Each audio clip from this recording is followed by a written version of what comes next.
Hello বন্ধুরা, আজকে আমি চলে এলাম এখন ঠাকুর ঘরে। তো এখন অনেকটাই রাত্রি হয়ে গেছে, তো ঠাকুর ঘরে চলে এসেছি কারণ অমাবস্যা ছেড়েছে, সেই জন্য ঠাকুরগুলোকে পরিষ্কার করব, মানে স্নান করানো হবে। সেই জন্য অমাবস্যার নিয়মে অনুযায়ী আমি চলে এসেছি। দেখতেই পেয়েছো ঘড়িতে 9:45 বাজে, প্রায় অনেকটাই রাত হয়ে গেছে। আর 9টার পরে অমাবস্যা ছেড়েছে, কিন্তু সঙ্গে সঙ্গে আসা হয়নি কারণ আমার বরমশাই অফিসে গিয়েছিল। আর এখানে যে সমস্ত তাকে ঠাকুরগুলো দেখছো, এগুলো সব নামানো হবে, সব নামিয়ে পরিষ্কার করা হবে।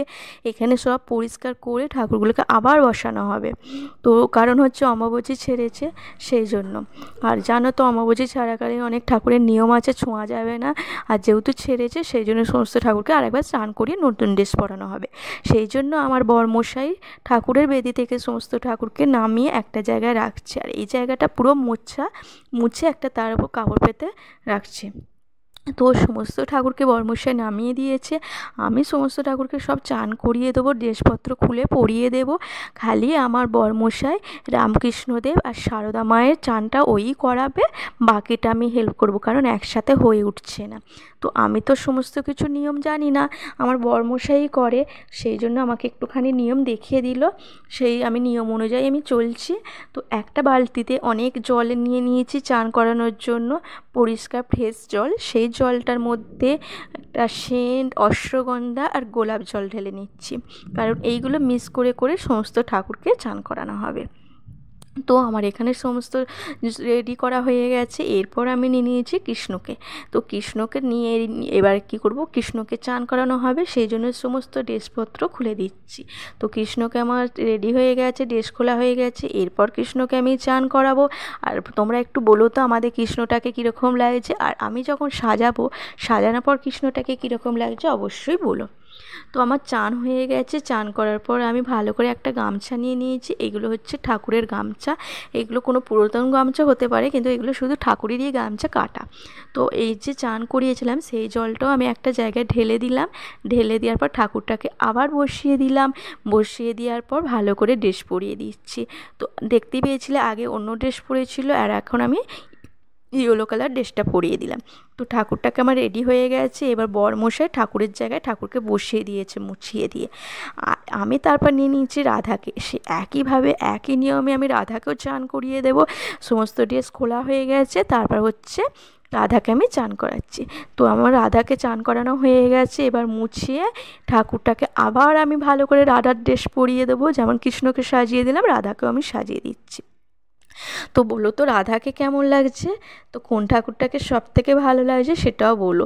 তো ঠাকুরকে আলাদা করে বিচার করা যায় না, তবুও একটুখানি জিজ্ঞেস করছি। তো সবাইকে সমান লাগছে, ভালো লাগছে। তারপর আমি চলে এসেছি আবার একইভাবে একই নিয়মে। ওখানে হচ্ছে বৈষ্ণব মাতাকে বসিয়ে চান করাবো। তো বৈষ্ণব মাতার কাছ থেকে সমস্ত কিছু খোলা হয়ে গেছে, যা ছিল হার চুড়ি সমস্ত কিছু খুলিয়ে চান করিয়ে এবার ড্রেসটা পরিয়ে দেবো। তো মাকে এবার লাল ড্রেস পরাচ্ছি। আগে ড্রেস পরেছিল মা সবুজ, এরপর ড্রেস পরাচ্ছি লাল। তো এবার সাজিয়ে দিলাম। তারপর হচ্ছে মায়ের কপালে একটুখানি সিঁদুর দিয়ে দিলাম চান করার পর, যেহেতু মা, সেই জন্য মাগুলোকে হচ্ছে সিঁদুর পরিয়ে দিচ্ছি। চান করার পর সিঁদুর পরাতে হবে, সেই জন্য পরিয়ে দিলাম ফ্রেশ করে। তো সমস্ত ঠাকুরকে ওখানে বেদি দিয়ে বসানো হয়ে গেছে। এরপর যে তাকটা দেখেছিলে, তাক থেকে আমি সমস্ত ঠাকুর নামিয়ে নিয়েছি, যা যা ছিল নামিয়ে ওখানে আমার পরিষ্কার করা হয়ে গেছে। এরপর লক্ষ্মীকে ভালো করে চান করিয়ে, মানে চান করাইনি, ভিজিয়ে গামছা দিয়ে মুছিয়ে মানে ড্রেস পরিয়ে আবার বসিয়ে দিলাম। এখানে যা যা ছিল আমি সমস্ত কিছু রেডি করে নিচ্ছি। সমস্ত রেডি করা হয়ে গেছে। ঠাকুরের কাছে ধান, সিঁদুর কৌটো, আলতা সমস্ত কিছু ছিল, সমস্ত কিছু আমি দিয়ে দিলাম মা লক্ষ্মীর কাছে। এরপর দিয়ে দেওয়ার পর আমি সমস্ত ঠাকুরকে, সব ঠাকুর বসানো হয়ে গেছে। এরপর চলে এসেছি, বললাম না রামকৃষ্ণদেব আর সারদা মাকে আমার বরমশাই পরিষ্কার করে দিয়েছে। এরপর আমি কাপড়টা পরিয়ে দিচ্ছি। তো কীরকম কাপড় পরেছিল আগে দেখেছো। এরপরে আমি একটা নতুন কাপড় নিয়ে চলে এসেছি মা সারদা মাকে পরাবো বলে। আর এই কাপড়টা পুরো নতুন মাকে পরানোর জন্য। এটা অনেক দিন থেকে কেনা ছিল, কিনে হচ্ছে ভালো করে কাটিং করে রেখে দিয়েছিলাম। তো ঠাকুরটা যখন ছোট, অত বড় কাপড়টা হবে না, সেই জন্য 2-3টে পিস করে নেওয়া হয়েছে, সেই অনুযায়ী ঠাকুরটাকে পরিয়ে দিচ্ছি। একটা কাপড় দিয়ে একভাবে পরানো যায় না ঠিক মতো, সেই জন্য আলাদা আলাদা করে পাট করে পরানো হচ্ছে, একটা নিচের কাপড় একটা ওপর দিয়ে। তো পরিয়ে মাকে ভালো করে সাজিয়ে দিলাম সিঁদুর দিয়ে, হার পরিয়ে সমস্ত পরিয়ে দিয়েছি, আর মাকে একটু চওড়া করে সিঁদুর পরিয়েছি। তোমরা বলো তো সারদা মাকে কেমন লাগছে। তারপর আমি এরপর চলে যাব রামকৃষ্ণদেবের কাছে। রামকৃষ্ণদেবকেও এই একইভাবে আমার বর পরিষ্কার করে দিয়েছে, এরপর ড্রেস পরাবো। তো রামকৃষ্ণদেবকে ড্রেস পরানোর জন্য আমি এখানে নিয়ে নিয়েছি পরিষ্কার সাদা ধুতি। তো ধুতিটাও নতুন। তো মা সারদা মা আর বাবা রামকৃষ্ণদেবের সব শাড়ি পরানো হয়ে যাচ্ছে, এগুলো পুরো নতুন। আর এইগুলো ভালো করে পরিয়ে আমি ঠাকুরটাকে রেডি করে দিয়েছি, হার পরিয়ে দিয়েছি। আর এই হারটা রূপোর মধ্যে সোনার জল ধারানো। তো আমাদের তো ঠাকুরকে সোনার মতো দেওয়ার অত নেই, সেই জন্য রূপোরই দিয়েছি। যদি ঠাকুর কোনো সময় দিন দেয় অবশ্যই চেষ্টা করবো ঠাকুরকে কিছু করিয়ে দিতে। তারপর আমার ওখানে কমপ্লিট হয়ে গেছে। এরপর আমি চলে এসেছি সিঁদুর গুলে নিয়ে সমস্ত ঠাকুরকে পরিয়ে দিতে। তো হাতের সাহায্যে পরালে মোটা মোটা হয়ে যাবে, সেই জন্য হচ্ছে কাটি করি, দেশলাই কাঠির সাহায্যে আমি পরাচ্ছি। তো সমস্ত ঠাকুরকে আমার সিঁদুর পরানো হয়ে গেছে, দেখতে পেয়েছি। এখানে পরে নিচ্ছি আমার গুরুমাকে। তো গুরুমাকেও পরানো হয়ে গেছে সমস্ত। এখানে আদ্যা মা সমস্ত ঠাকুরকে আমি পরিয়ে দিয়েছি। তো আমার পড়ানো প্রায় কমপ্লিট। আর এখানে সমস্ত ঠাকুরকে দেখো কত সুন্দর লাগছে। তারপর আমি চলে এসেছি ঘরটা পরিষ্কার করে নিতে, কারণ ঘরটা অগোছালো হয়েছিল, আর ঘরটা মুছিয়ে ঠাকুরকে খেতে দেওয়া হবে।